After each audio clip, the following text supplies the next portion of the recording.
All right, today we're diving into a really profound and honestly often traumatic story. It's about how Native American peoples encountered, resisted, and ultimately kind of flipped the script on Christianity, a faith that for them showed up not just with a message, but as a weapon of conquest. And this right here, this single idea, which you find in countless Native worldviews, is the key to the whole story. It's like the unbreakable spiritual code that made everything else, the survival, the transformation, possible. It says the divine isn't some separate being up in the sky, but something that flows through everything. And that's a world away from what was coming. So the central idea we're going to be working with is ingestion. And I mean that literally. Imagine being forced to swallow something you know is poison. That's what this was like. But through an incredible, almost unbelievable resilience, Indigenous peoples managed to spiritually digest this foreign faith and actually metabolize it into something that fueled their own cultural survival. Okay, to really get this, we have to go back, way back. We need to understand the foundational worldview that existed on this continent for thousands of years before any European ships arrived. This worldview paints a picture of a universe that is one, single, living, conscious being. See, in this reality, the sacred isn't something you go visit in a special building on a certain day of the week. No, it's the air you're breathing, it's the ground under your feet. It's your relatives, both the human ones and the other than human ones, like the animals and plants. Spirituality is daily life. So you have this deeply interconnected, living world, and it is about to slam head-on into a radically different way of seeing reality brought by European missionaries. And this wasn't just a friendly meeting of cultures, it was a clash of entire universes. And here it is, the fundamental conflict, laid bare. On one side, you have a universe built on kinship, where humans are just one part of a huge, interconnected web of life. And on the other, you've got a cosmic hierarchy, a God who exists outside of creation and who gives humanity dominion or rule over nature. Two totally different operating systems for reality. And you can see just how deep this conflict went. It touched absolutely everything. The way you think about time. Is it a circle or a straight line?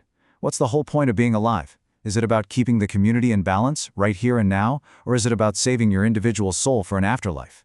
It's a fundamental difference between a we culture and an I culture. Now, the brilliant scholar Vine Deloria Jr. gave us a great way to understand this. He called it a clash between a spatial religion, one rooted in sacred places, and a temporal religion, rooted in sacred events in history. This is so important, because it means that Christianity, focused on history, could be packed up and taken anywhere. It was portable.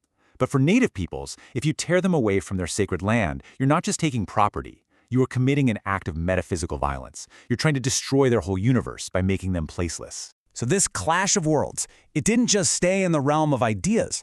It became the explicit, systematic, official policy of the United States government. And the goal was nothing short of total cultural eradication. This infamous quote, it's chilling because it's so honest. This wasn't some hidden agenda. It was the literal, publicly stated mission of the U.S. Indian boarding school system. The point wasn't to educate. The point was to annihilate one identity and forcibly replace it with another. And here's how they did it. This was the brutal architecture of that mission. You can think of it as a kind of ontological warfare, a war on their very being. Every single step was designed to cut a crucial cord, the connection to family, to land, to their language, to their own name, and finally to their spirit. The trauma these schools caused wasn't an unfortunate side effect. It was the whole point of the system. But then, in one of history's most profound ironies, the very machine designed for destruction ended up planting the seeds of a new kind of resistance. By throwing children from hundreds of different, often rival tribes together, these schools created a shared experience of suffering.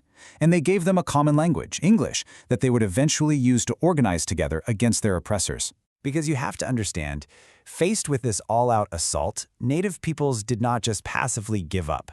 They fought back with an amazing spectrum of spiritual and cultural survival strategies. A perfect example is the ghost dance. It was this incredible act of theological appropriation.